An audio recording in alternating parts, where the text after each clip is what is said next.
যে ম্যারাথন খেলায় নেমেছিল ইরান তার ফল ঘরে উঠতে শুরু করেছে। ড্রোন আর পুরনো মিসাইল দিয়ে ইসরায়েল আমেরিকার দামি ইন্টারসেপ্টর খরচ করাচ্ছে ইরান। এরই মধ্যে এর স্বল্পতা শুরুর লক্ষ্য দেখা যাচ্ছে। মুস্তফা খামেনির ইরান এবার শুরু করতে যাচ্ছে আসল খেলা। টানা ক্ষেপণাস্ত্র হামলায় ইসরায়েলের গুরুত্বপূর্ণ শহরগুলোতে ধ্বংসযজ্ঞ চালাচ্ছে ইরান। তেল আবিব সহ বিভিন্ন শহরে ভবন ধ্বংস, সড়কে গর্ত, আতঙ্কে আশ্রয়কেন্দ্রে ছুটছেন সাধারণ মানুষ। ইরান বলছে এটি তাদের সামরিক অভিযানের ৩০তম ধাপ। এই অভিযানের মাধ্যমে ইসরায়েলের নিরাপত্তা ব্যবস্থাকে বড় ধরনের চাপে ফেলেছে। তেল আবিবের একটি আবাসিক ভবনে আঘাত হানে ইরানের ক্ষেপণাস্ত্র। হামলার পর ধসে পড়ে ভবনের বড় অংশ। ধ্বংসস্তূপের ভেতর উদ্ধারকর্মীরা শুরু করেন তল্লাশি অভিযান। চারদিকে ছড়িয়ে থাকা কংক্রিট, ভাঙা কাচ আর ধ্বংসাবশেষ যেন যুদ্ধের তীব্রতারই সাক্ষ্য দিচ্ছে। এদিকে সাইরেন বাজতেই আশ্রয়কেন্দ্রে ছুটেন শহরের বাসিন্দারা। অনেক রাস্তায় হয়ে পড়ে প্রায় জনশূন্য। শুধু তেল আবিব নয়, ইসরায়েলের রিশন লেজিয়ন শহরেও ক্ষেপণাস্ত্রের আঘাতে ব্যাপক ক্ষয়ক্ষতির খবর পাওয়া গেছে।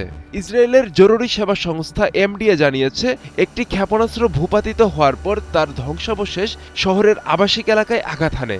এতে একটি ভবন ক্ষতিগ্রস্ত হয় এবং সড়কে তৈরি হয় বড় গর্ত।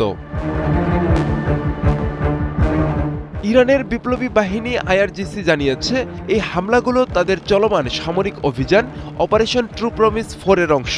ইসরায়েল আমেরিকার যৌথ সামরিক অভিযানের জবাব দিতেই এই পাল্টা আঘাত। ফেব্রুয়ারির শেষ দিকে ইরানের বিভিন্ন স্থাপনায় হামলার জবাবেই শুরু হয় এই পাল্টা হামলা।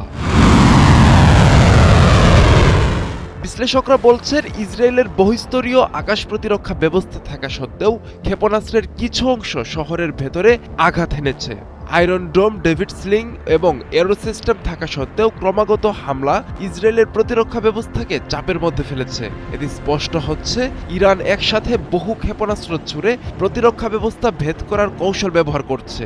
ইরান বলছে, এই হামলাগুলো শুধু প্রতিশোধ নয়, বরং শক্তি প্রদর্শন। এই সংঘাত শুধু ইরান ও ইসরায়েলের মধ্যে সীমাবদ্ধ নয়। ইসরায়েলের পাশে রয়েছে আমেরিকা, আর ইরানকে ঘিরে রয়েছে মধ্যপ্রাচ্যের একাধিক প্রতিরোধী শক্তি।